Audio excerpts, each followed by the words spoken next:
Elle, thanks for coming out, man.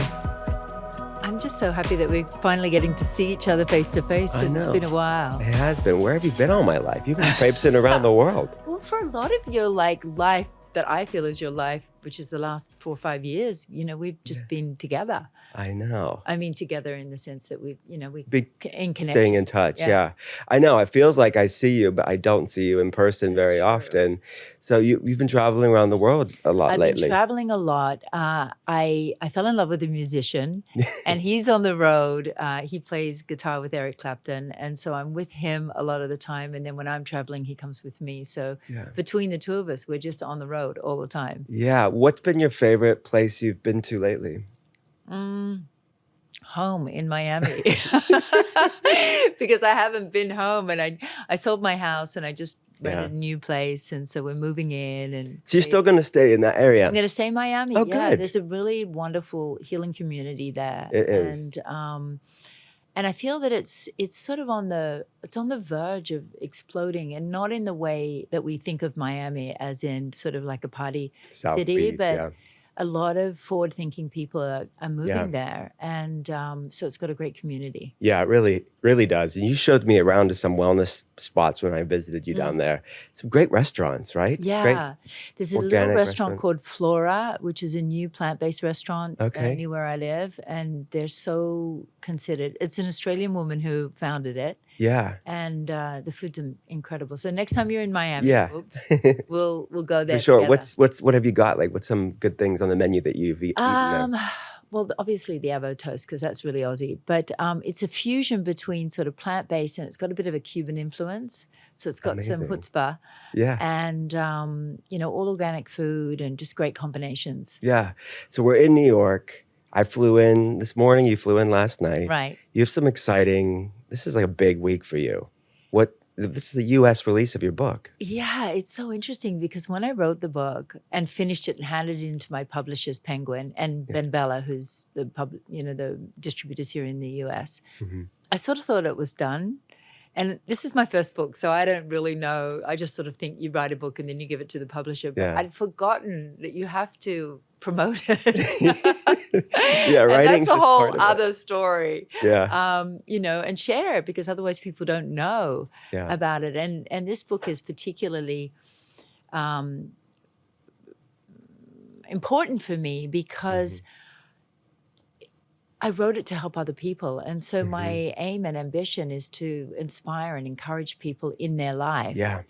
To recognize that life is worthwhile, it's meaningful, it's purposeful. We are not powerless. Yeah. And that, to have the courage to bring your unique essence into the world, because that's going to make the world a better place. And so the promotion of the book for me is really about getting it in as many hands as possible so that people have tools. They can look at it and think, oh, I can see that reflected in my life. How would I handle a situation that's similar to that?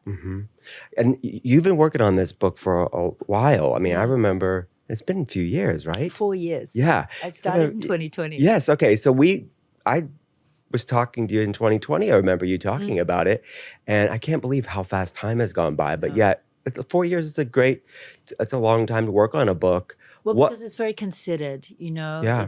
It's carefully worded, it's considered. I curated the stories and the circumstances that I share in the book are all extremely written with purpose and chosen with purpose. And you didn't just release a book to release a book. You wanted to wait. It was a piece of artwork. You wanted to wait until it was done. And even the last chapters are very recent. Like, it seemed like you were even working on it until it was published. So it's very current, even though you've been working on it for 4 years. Yeah.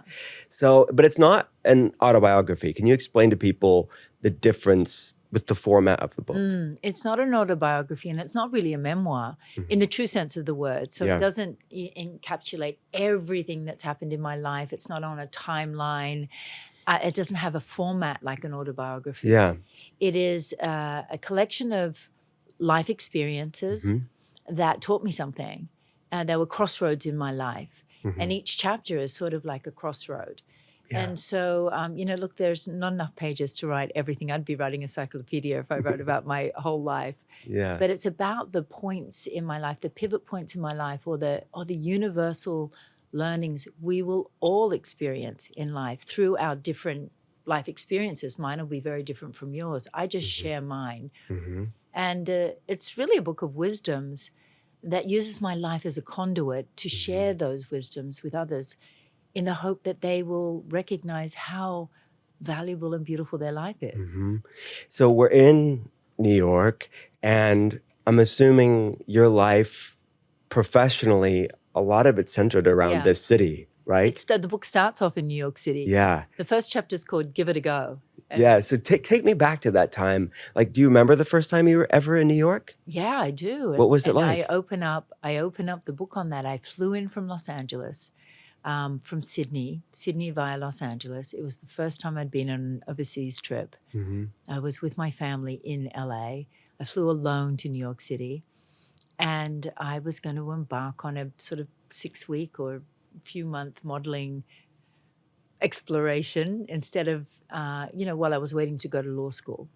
And because that's really what I wanted to do, was to study law. And my stepfather was a lawyer. And then I'm still here.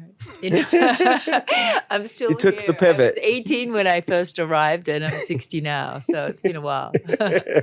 So when did that pivot happen? Okay, from law to being a supermodel. Yeah. So I got a phone call from an agent, and who said, "Do you want to enter into the Forward Face of the 80s modeling competition?" And I was modeling a bit in Australia because I was very driven to be financially independent. I wanted to experience new things. I was quite courageous and ballsy, and still am. So it sort of just blossomed by being somebody seeing a photograph of mine overseas, and Ford called me and asked me if I would come to New York, and I said no. Because, and I write in depth about this in the book, what went on, but I went against my true excitement about, exploring something new. And it was so violently physical. I went and threw up when I said no. And that was the first time I realized that I'd gone against myself, that I had an inner knowing and an inner sense of something that was going to be good for me, but I didn't do it because I was afraid. I was afraid of being rejected. I was afraid of being ridiculed. I was afraid it wouldn't work. I was out of my comfort zone. And I wanted to play it safe. And, law was sort of safe and expected, and what smart girls do. And then I had a second opportunity. Another agency called and said to me, "Will you come to New York?" And this time I said yes. And I'm so grateful that I did, because, having the courage to take those first steps, you never really know what beauty can lie in just having, leap and watch the net appear, and it did. Right. And that does take a massive leap of faith, the safe path versus the path that's congruent with, what would you call it? Like spirit, your lane, your calling? Or just aligned with your true self. Yeah. And, the thing is when we risk our comfort zones, the only thing that can really happen is that we learn along the way, and that is the name of the game. It's so valuable, because when we learn lessons along the way and we apply them to our life, therein lies the wisdom. We glean wisdoms, and when we glean wisdoms, we feel more empowered in our life, and we feel more capable of expressing ourselves into the world with courage and authenticity. That alignment that you had, like, I know you now as this deeply spiritual person. Were you always that, or did that come later because you kind of dialed into that intuition even back then? I dialed into it even back then, but of course it amplified every time I followed my heart. And I talk about this in the book, about using your heart as a compass. Every time I did it, doors opened. And I had interesting experiences, some of them uncomfortable and some of them magical. But what I realized is that when you follow your heart, it will never lead you astray. And so it's become very prevalent in my life today through experience of trusting myself. Yeah. At what point, I mean, you kind of said yes to New York and modeling. At what point did your career kind of take a new level? A new level would have been Sports Illustrated. And you talk about that in the Yeah, book. and that's a whole chapter on Sports Illustrated. Yeah. So what happened there? What was the background? Backstory of Sports Illustrated was I lived with a girl called Paulina Poroskova, who was on the cover of Sports Illustrated, and she was my roommate, and I was in awe of her. And she had this way about her, and she was well known, and she had opportunities that I had not experienced before, and I sort of wanted what she had. And I thought to myself, well, maybe it's this cover of Sports Illustrated. Maybe I should go and see the people for that. So she took me, and I went to see Julie Campbell, and she took me on, and she said, okay, our first trip is to Australia. And me, being so naive, I thought to myself, oh, Australia, I've got this. I'm going to be on the cover because I'm Australian. And I went and I did my best, and boom, Paulina's on the cover. And I was like, man, she's not even Australian. And I was like, I'm going to get it next year. That was my driving mission, was to be on the cover of Sports Illustrated the following year. And I did everything I could possibly do to prepare for it and to, do my best, give it my best shot, and be helpful. And I write about this also in the book. And then fortunately that preparation paid off, and I got on the cover that year. And then subsequently I've been on the cover the most amount of times. I have a record-breaking, 5 or 6 covers. Wow. Yeah. And that really solidified my career. Yeah. What cover was your favorite that you did? There was one of Sports Illustrated. I think it was in Thailand. Maybe my second cover. Okay. I'm wearing a black wetsuit, and I think it says Thailand Fling on the cover. Elle, the Thailand Fling. It was super sporty and really sexy and strong. Yeah. I've always wanted to, it's. I love the cover of the book. Yeah, it's interesting because when you look at the book, you sort of see this. I don't know if you guys can see this. This is the back cover. The back cover is, where was that from? That's a shot from Ellen von Unwerth, and it was in my 30s probably. And then this is me today.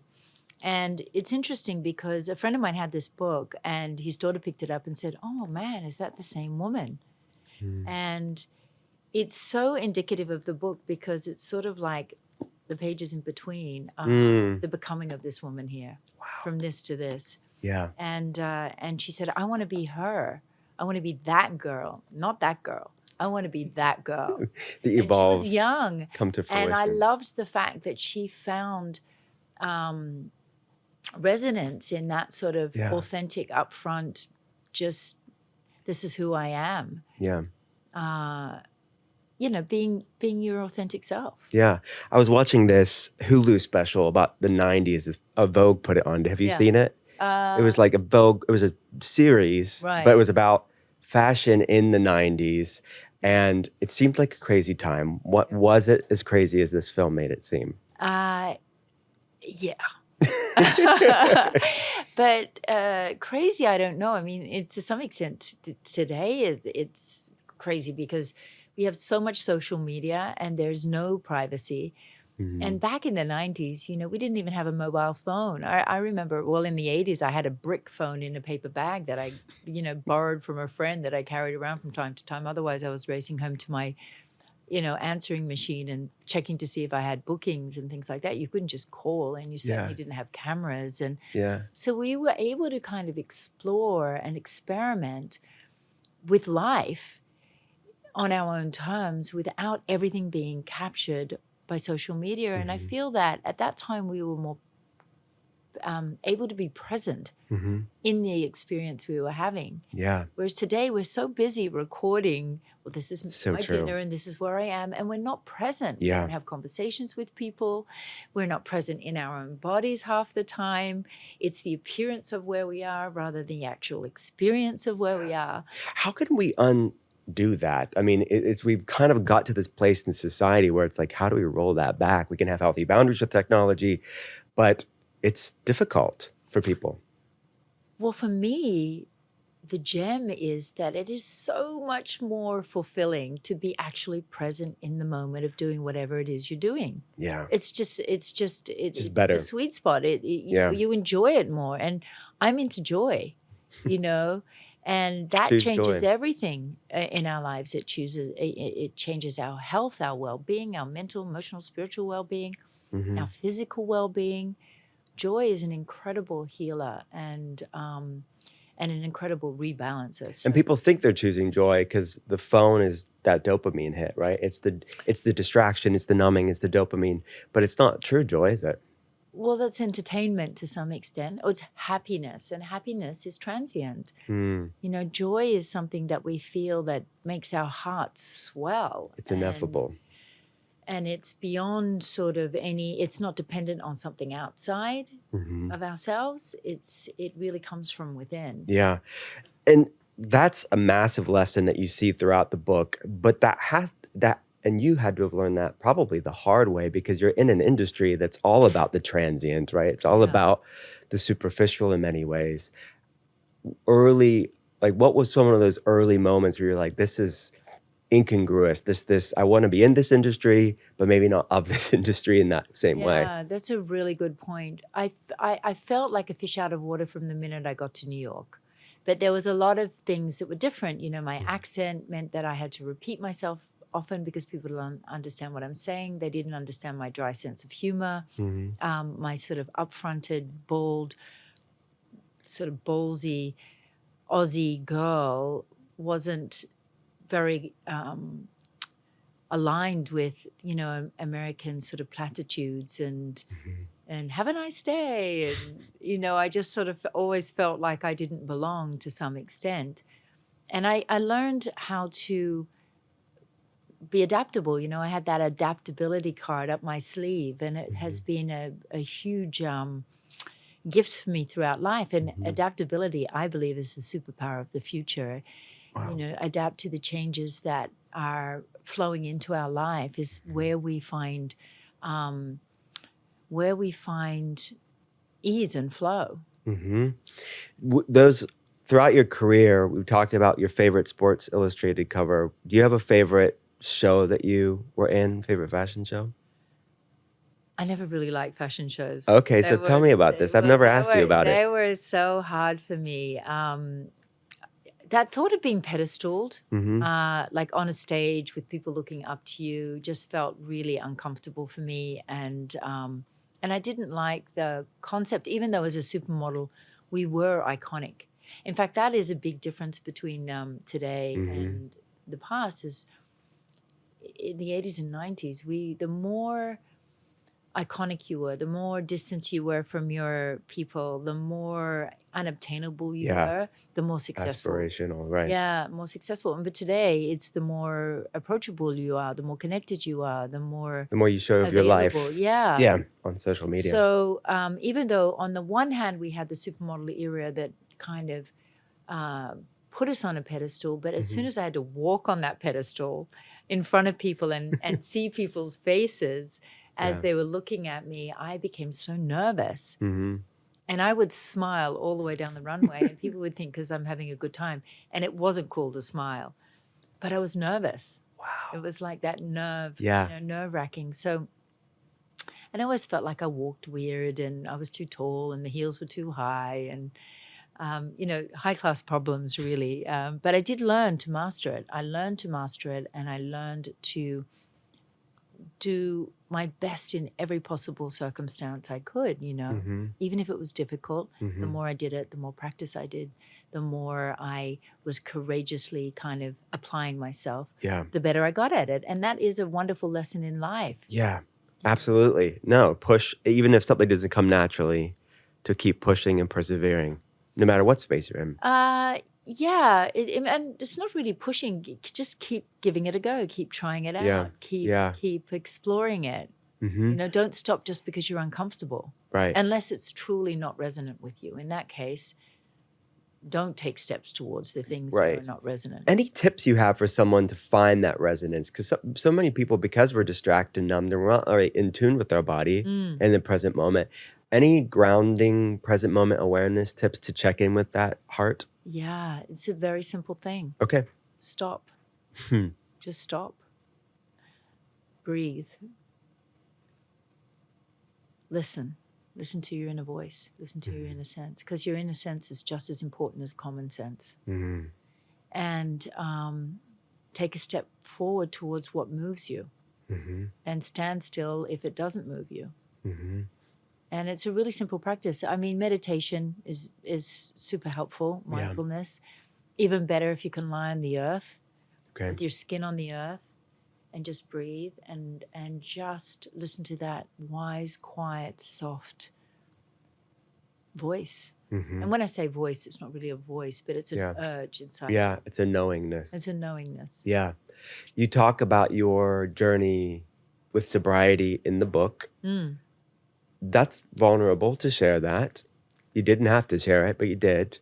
It helps so many people knowing, you on the outside look like you have it all together, but you really went through some tough times. I did, and I came through the other end. Yeah. And I'm 20 years sober now. And at the time, I remember when I went to rehab, I wasn't really embarrassed about going to rehab at all. I just sort of thought, I just need a break. Mm-hmm. I need a break from life, and I need to understand. I want to understand, why do I drink? Why is it that I say I'm only going to have 2 drinks and I have 5? Why is it that sometimes I drink and I'm fine, and sometimes I drink and I black out, And so I wanted to understand why. And that is when I did a very deep dive into sort of looking at the root causes for the symptom, which is addiction. Yeah.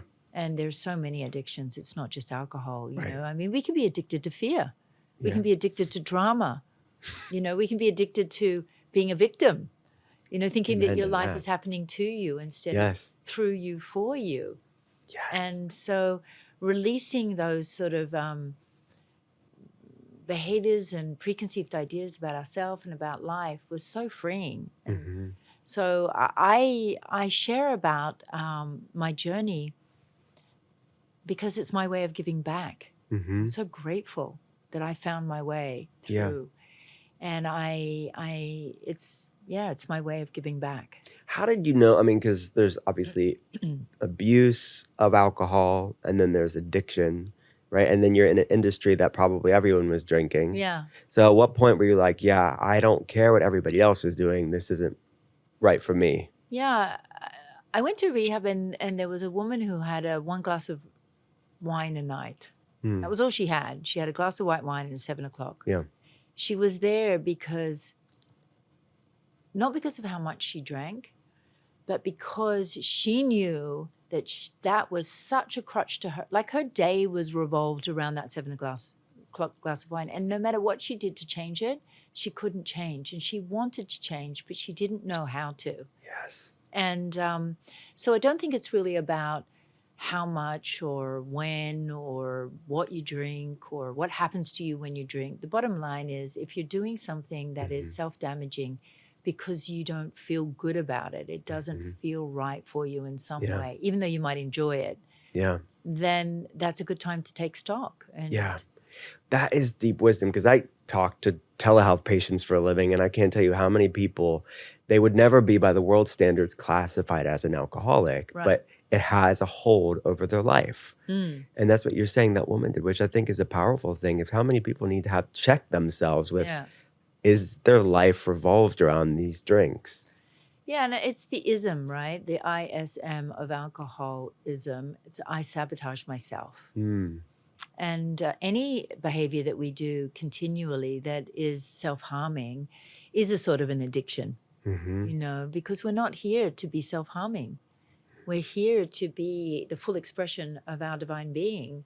and to experience as much joy and purpose in our life and to find our purpose in our life. We're not here to harm ourselves. Yeah, right. Amen to that. Were you nervous like of the public learning when you went to rehab at that time, or wasn't it a concern for you? No, I wasn't nervous because I would go to meetings and there was really famous people there. In fact, they kept me going to meetings in the beginning. You know, it was like, oh, such and such is there. I'll see if I can check them out. And so there were musicians or movie stars or, you know, just people that I knew that had public facing personalities, and they were still there, you know, sharing truth bombs and humble and like, man, I'm here to stay well. Yeah, no shame. You talk about your diagnosis of breast cancer in the book. Can you take us to that point when you found out? When I found out, well, I mean, it was such a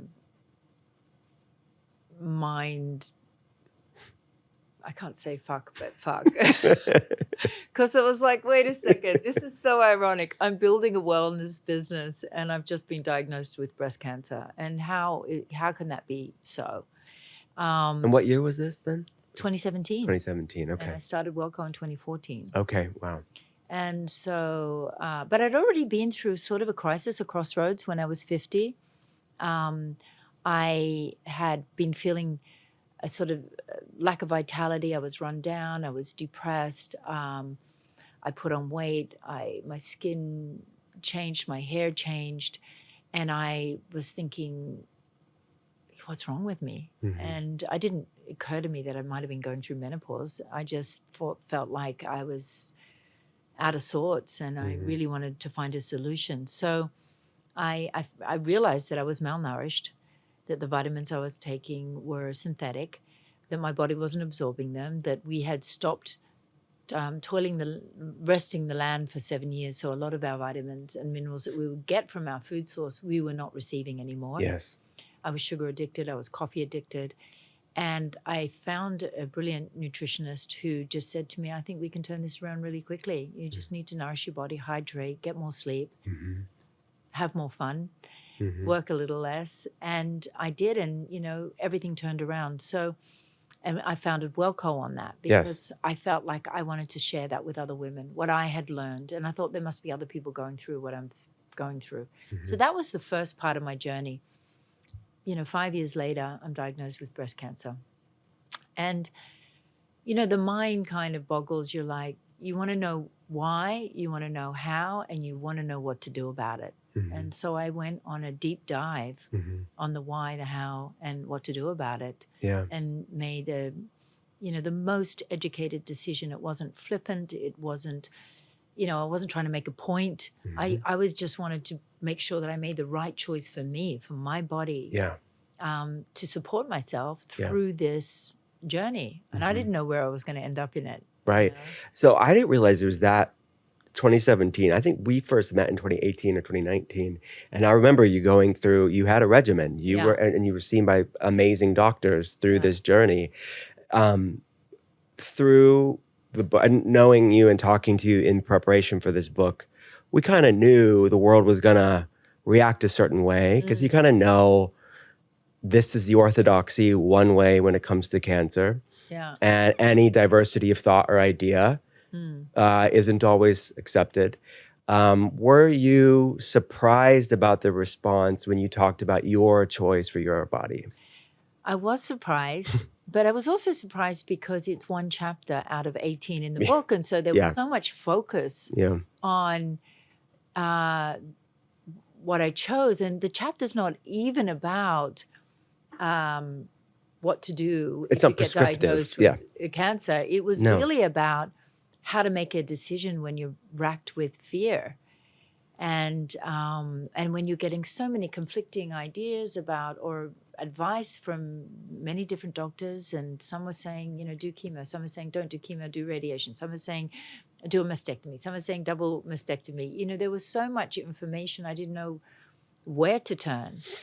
And so at that point, I took in everything that I'd researched, and I went inside and made a decision that felt right, the most supportive decision I could make for my body. And you know what it's like to be in the hot seat. I mean, you know, you've just done an incredible thing with everything that you've been doing with Kellogg's, huge corporation that you dared to question. And look at the beautiful results you've had. Yeah, thank you. And what the crazy thing is that you didn't choose either or per se. It was both and, right? You used Yes. best of conventional and the best of alternative measures as well. Absolutely, I did. And world-class institutions like the Cleveland Clinic has functional medicine centers, has Yeah. integrated medicine centers.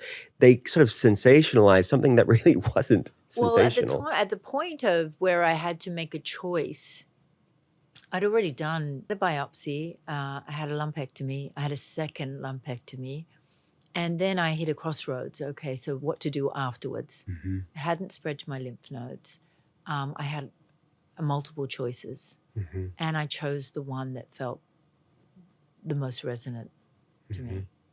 What were some of the things that you did that were complementary? Like, what were some of the tools? People want to know, kind of the therapies and the supportive things. I don't go into too much Right. detail because I think it's really important that people who are in this situation go on their own journey, because what opened up for me because it was a reflection of what was required for my particular case. Yeah. And I think if somebody else went on that journey, they might find other modalities that are perfect for them, because of course life is going to provide. If you really are going down a road of finding what is resonant with you, it will appear. And so it'll be different for each person. Yeah. And but I think the most important thing was detoxification. And that was not only the environment and the food I ate, but toxic thoughts, toxic belief systems, toxic relationships, relationship with myself, toxic ideas that I had about myself or about life in general. So detox was huge. And then, you know, the modalities for detox, of course, which are, you know, parasite cleansers, infrared sauna, cold plunge, juicing, fasting, you know, so there's whole protocols for detoxing. Right. And then there's support your immune system. So what do you do to support your immune system? Red light therapy, laughter, grounding, again, hot and cold plunge, herbs and nutrients, raw vegan diet. And then looking at the body as a whole. And, you know, there's a lot of talk about holistic. When I say holistic, I mean treating the body as a whole. I think the media means only natural. And there is a big difference between that. Yeah. So treating the body as a whole is looking at your physical, emotional, mental, and spiritual well-being. Yes. And so I dug deep on those areas. Where had I swept things under the carpet? Both physiologically and mentally, emotionally as well. And spiritually. It's spiritually. Yeah. When you look at the studies of microplastics and forever chemicals and herbicides and pesticides, I mean, this is, for people, this is very much, we can call it, the media can call it alternative, holistic. Yeah. This is medicine. Science. We're just talking about it first. Yeah. In the sort of complementary world, to the functional world. And the kind of things that I was doing are the sorts of things that anybody would do just to retain or maintain really great health and well-being. It wasn't anything sort of like woo-woo. Yeah. No. It was just and in fact, I did my protocol very, very intensely for 8 months. And then I continued the same protocol for 2 or 3 years. Yeah. Like I never changed it. No. I just kept doing it. It became a lifestyle. Yeah, because we were at dinner once. This is probably 2019.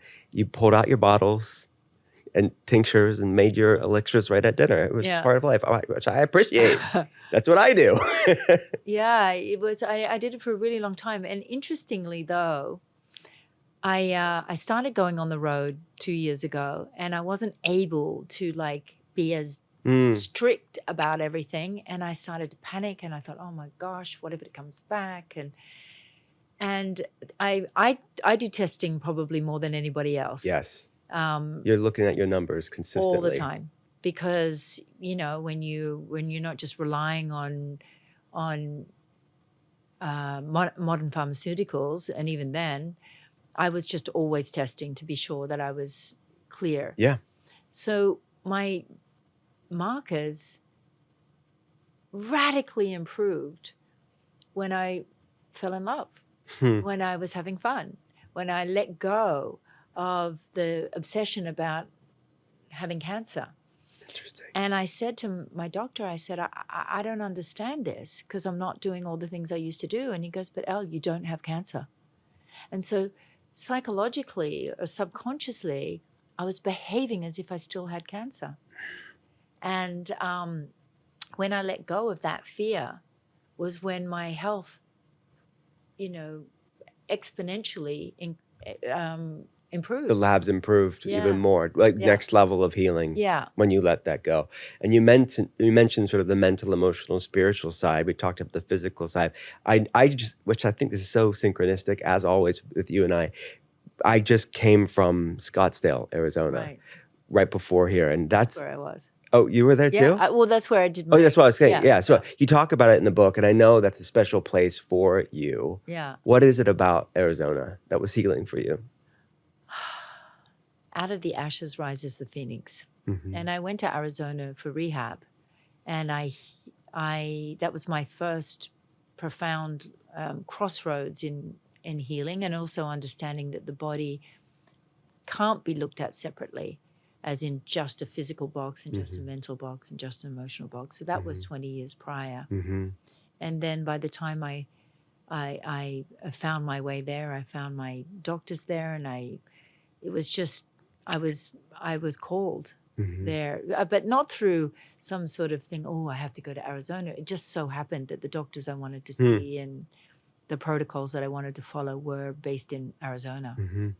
Got it. So you, going back to the sort of the buzz, I think, around the book, do you feel like, because you're pushing, actually Gwyneth told me years ago, she's the person that goes through the weeds first gets scraped, which I think is a beautiful way of putting it, because you are progressing a conversation around your choice for your health, which may not be the right choice for someone else, and you're not being prescriptive, and having this both and conversation around this massive orthodoxy around cancer specifically, right?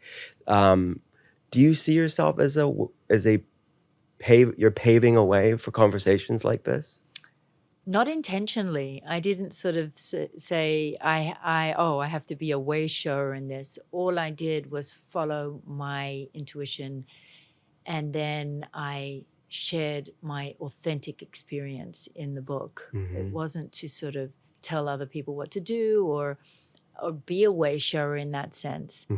Although some people might say that I am inadvertently. You are. But it wasn't my intention to sort of say, okay, I'm going to open up this Pandora's box and, get this discussion out in the open. I simply shared my experience. And as I said, it was the context in which I learned profound lessons. Cancer was the context. It wasn't really, it's not about cancer. That is just the context in which I learned very profound lessons that I needed to learn in my life. You, as I've talked about earlier, you are a deeply spiritual person. People can hear that through this conversation. So I feel like more and more people are waking up to a new way of living, maybe a different frequency. And there was, I think, a speeding up of that awakening. You and I were talking through the pandemic in 20 and 21 and beyond. I feel like a lot of the things you told me are happening now. Yes. So, I mean, what do you see is going on just as a country nationally right now? I love that we are taking self-responsibility for our well-being and being freed to some extent to be able to take responsibility for our well-being. People want to understand what's going on with their bodies. They want to understand why we're well and why we're sick. And what is it that I can do in my life that can improve my health and well-being and experience of my life? And it's been quite difficult to date to find to find information If you just get an inkling, oh, I'd really like to know about fasting, for example. Yeah. There wasn't that long ago that you couldn't really find anything about fasting, and now everybody's talking about it. I feel that systems are breaking down, and they needed to. And you've been incredibly important in some great breakthroughs. Thanks. In people's well-being, in the work that you've been doing now with Kellogg's, but also talking about things like inflammation. I never knew about inflammation before I read the inflammation spectrum, really. Oh, wow. And, That made my day. the importance of gut health and how it affects, the gut-brain connection, and also daring to question when things are clearly not working. Yeah. And that's what we're seeing. Things are not working. So we want to, destroy nothing, create something new. Yeah. And that's what you're doing. A rebirth.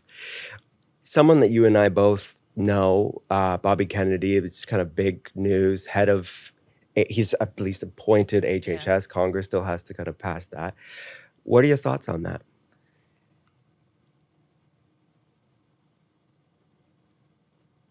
Well, I trust and believe that the things that he would like to put in place will come to pass. Yeah. Yeah. And I think it's time. Yeah. Time for our all well-being. Yeah. You see people like, when I post the statistics, like the state of affairs, like the United States spends more on healthcare than any industrialized nation. Yet we have the most chronic disease, the shortest lifespan.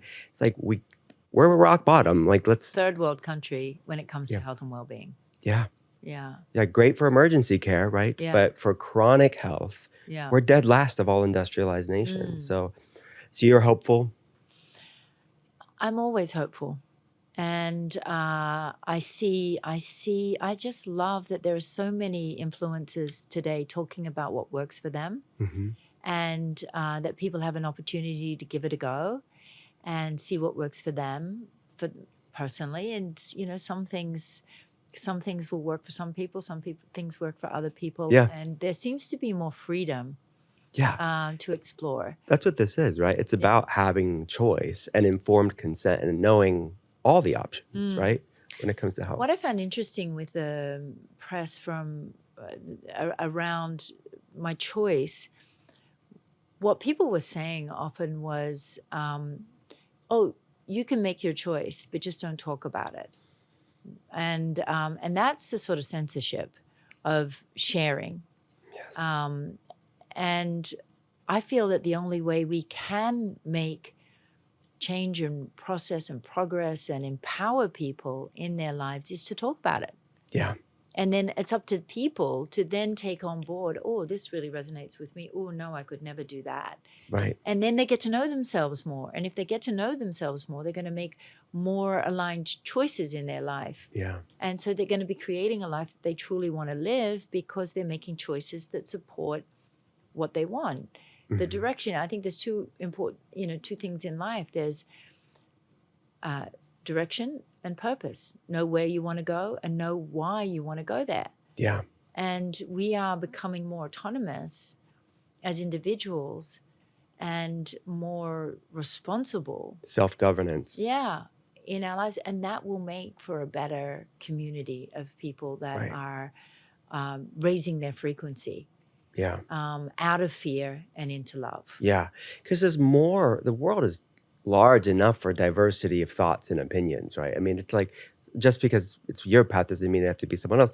I think we got to the place in society where, and it makes sense when you understand how the industries work, that sort of the groupthink and the sort of orthodoxy is, well, people are basically too dumb to hear diversity of thoughts and opinions, but they're not. I mean, people can make the choice for themselves. Yeah, and science really is the questioning. Science actually means to question. Yes. So it's science-based is to question. And religion is actually not to question. Yeah, that's why it's like the secular religion of modernity is what's going on right now. Absolutely. Yeah. And I feel that this desire for sameness is crippling in many ways. It's in fact our diversity, our unique spirits that we bring into the world, our unique skills and ideas and thoughts that we bring into the world that is so important today. And we have chosen as a society not to homogenize to some extent. And it's wonderful to see that people are willing to think outside of the box and step outside of the box if it resonates with them. Free thinkers and independence. You talked about fasting. You are a pro faster. You are, I mean, you're next level faster. Like, so what's like the craziest fast you've done that you're willing to admit on a podcast, Elle Macpherson? Well, they're not that crazy. I mean, it's but now, at the time when It's I was relative. fasting, Crazy is people relative. were not fasting as much. I've done long periods of fasting, a month, 5 weeks, 21 days, 28 days. I did that one that you turned me on to, that the Chinese medicine one that involved lots of herbs. Prolon? No, it was like this one from Taiwan. Zen cleanse. Yeah, Zen cleanse. Oh, that's a killer. I had my whole telehealth team experiment with Zen. That was a bit specific for parasites and gallbladder. Yeah. And it was an experience. Yeah, it's definitely an experience. And try doing it with somebody that you've just met, which is what happened with Doyle That's and I. right. You guys we did just it together. met and we did the Zen cleanse together. And it was like, I mean, talk about intimate. I love being with a partner who's who knows more bio tweaking than I. Everything I did, he knew, or had experienced. And from quality of water to air to cleanse to Ayurvedic to, you name it, we did it. Yeah, that's amazing. You told me this funny story once. I'll let you to tell it. It was some point in your career where you had a painting and you didn't have that much money in the bank account, but it was like this knowingness, and it ended up being a great investment. Right. Can you tell people the story? Yeah, so I found a painting. I don't know if I should say the name of the artist or not. I mean, it's a big artist. Let's just say that. It's a big artist, really big artist. And I saw this painting, and it was a certain amount of money, and it was everything that I had in the bank. And I thought, I can't get that painting. And I went home, and I was dreaming about it. I was thinking about it. I had a little Polaroid of me with a picture of the painting. And the next day I went in, and I said, I have to have this painting. And I think I left $700 in my bank account afterwards. And now, it is my nest egg. It's worth something. And I'm so, I love how, because we are the most formidable creators. And I was fortunate because I was able to create the income that I needed to replace what I spent on the painting, and that sort of desire to, it was a motivator to get out and to work and to hustle and try new things. And so it pushed me to be more adventurous in some of the work I was doing. Well, and that's another knowingness and intuition too. Is you invested in this piece that maybe seemed kind of irrational, but ended up being a massively smart move. Yeah, and it brought you joy too. Absolutely. And I think that some things that are not logical are some of the best choices that we can make. Yeah. A heart-led decision can be some of the best decisions we make. Yeah. And the mind is just a sort of the logical mind really only has questions anyway, but it's sort of like a computer that, input data, put out data. It's great for executing things, but for choosing what you execute, it all comes from the heart. Let your heart be your compass, and let your mind then administer what your heart desires. Yeah, love that. What's your morning wellness routine look like right now? You mentioned this sort of evolution, loosening up a bit. It's a little sketchy right now. So give me the sketch. Give me the full current routine. Okay, it's not as pretty as it used to be. Morning routine, wake no blue light, no phone, wake reasonably slowly, deep breaths, gratitude, feeling of gratitude of just like, I am, whatever it is, I've got exciting things today, or I don't, I've got free time, Mm-hmm. the sun is shining, I'm lying next to somebody I love, I have a warm feeling in my heart, whatever it is. Some breath, some gratitudes, just to wake up slowly. Mm-hmm. Then I get up, I put 2 feet on the ground, and I do 2 or 3 more breaths, deep breaths, whether it's, whatever kind of breath I feel like doing. Then I've got herbs and drops that I take before I have anything to eat. I have them on an empty stomach, so I take those. And then I make a matcha, soy milk matcha. And I try to get out in the sun, get a little sun on my pineal gland, smell the nature, connect with nature, feet on the ground. And only sort of after my shower do I pick up the phone.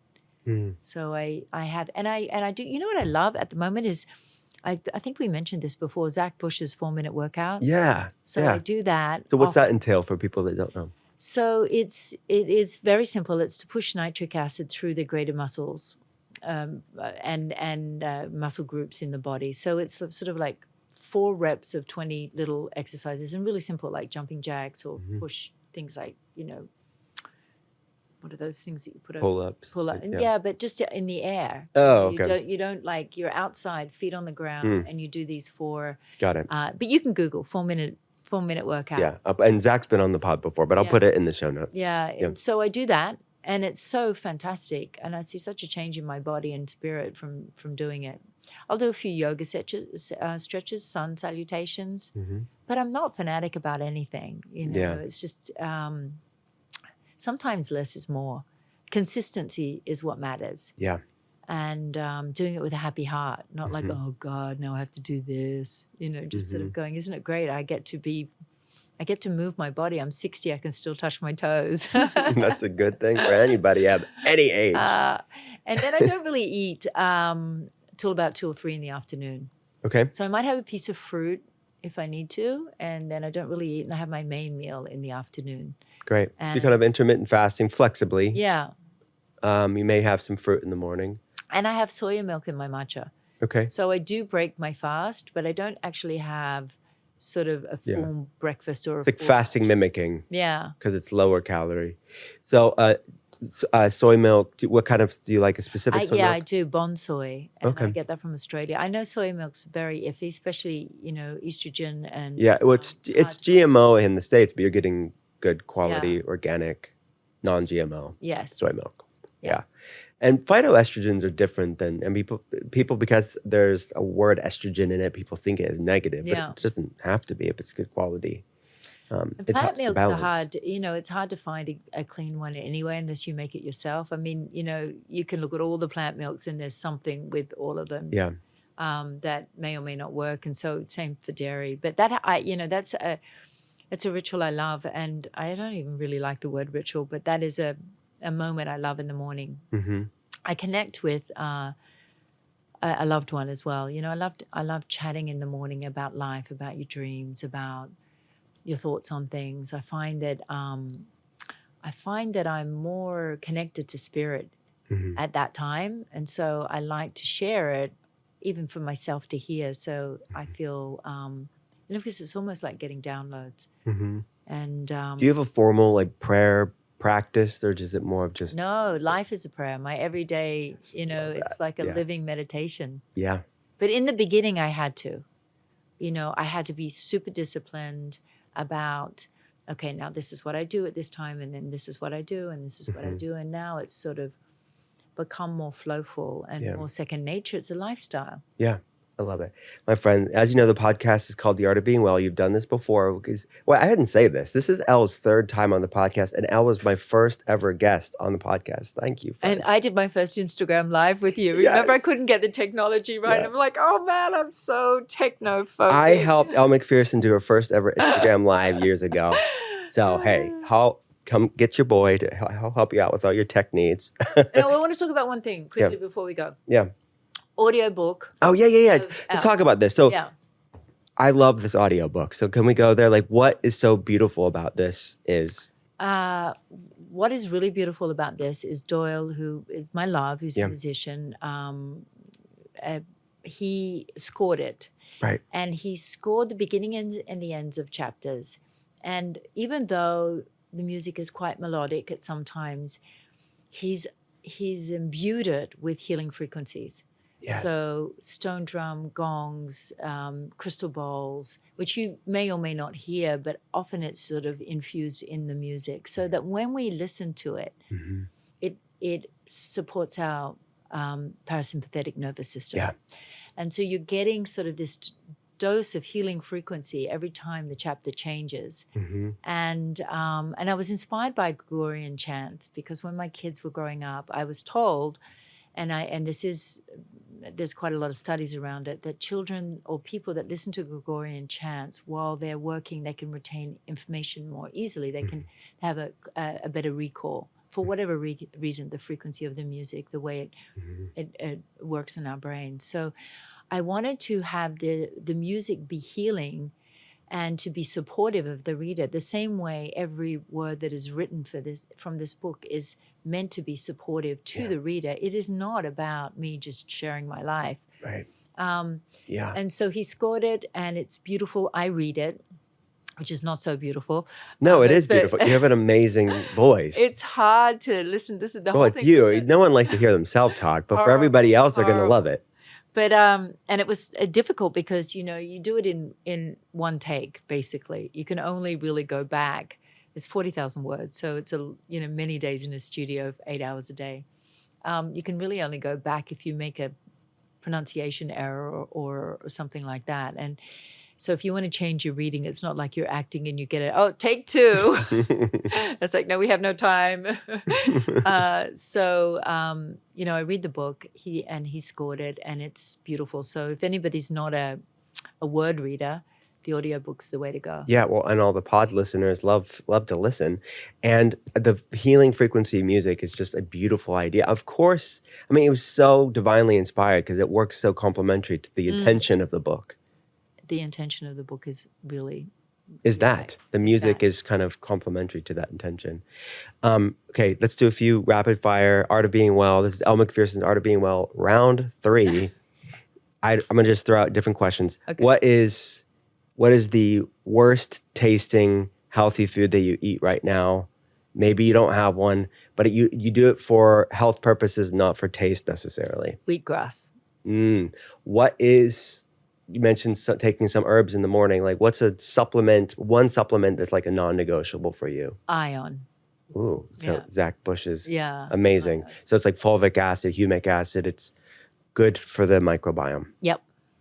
What is somewhere that you haven't been to? You've been everywhere, but that's on your bucket list?